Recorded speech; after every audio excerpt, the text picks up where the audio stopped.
Hi guys, Steve here. Today I'm going to show you some skills from my idol, George Best. George Best was one of the most amazing footballers of all time, and also one of the greatest Manchester United players of all time. And that's why I'm here. I'm filming with the Full-Time Devils, which is a Manchester United fan channel. So if you're a Man United fan, go over to the channel and subscribe, because I've made some videos about Zaha, Ronaldo, Beckham, Scholes, to some of the greats and future greats.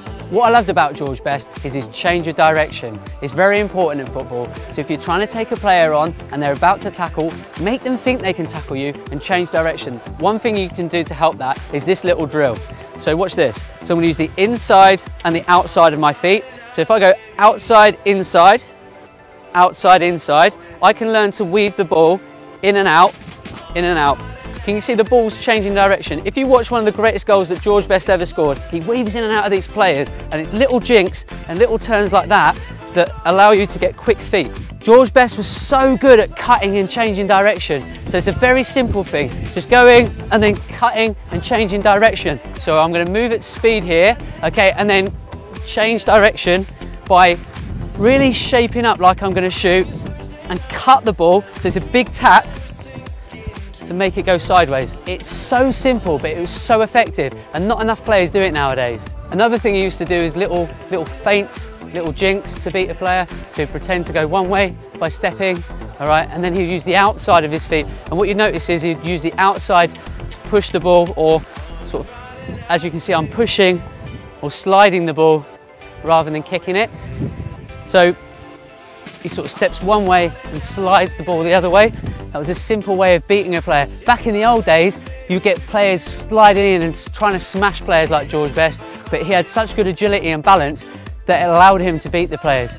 So this skill was a great skill because he didn't really need to touch the ball. The ball's rolling across his body like this. As it's rolling and he's got a defender there, he would just step that way. And just by him stepping like that, meant he's beat his player already without even touching the ball. It's an incredible little thing. You know, a lot of people think you've got to do these Ronaldo step-overs and the chops, but George Best could beat a player without even touching the ball. That's how good he was. So another thing George Best used to do was he used to dribble across the edge of the box, and he'd keep dribbling but do subtle little things to make the defenders commit or make the defenders pause, and he would just get past 3 or 4 or 5 players, and then he'd just chip it over the goalie. So it could be he's dribbling across with the defenders this side, and it could be just a little lift of his foot. A little lift of his foot would stop a player, and then as he gets here, it's a dink at the far post. And if you can aim for the far post, then you're normally going to get it in. I can never do the great man justice, so go and check his videos out on YouTube. Also, leave a comment below and tell me who you think the greatest player of all time was, or who influenced you the most in your football life. Just a reminder, go and check out the Full-Time Devils and subscribe, and you'll see the videos that I made with them, with the Man United players such as Ronaldo, Scholes, Beckham and Zaha. See you soon.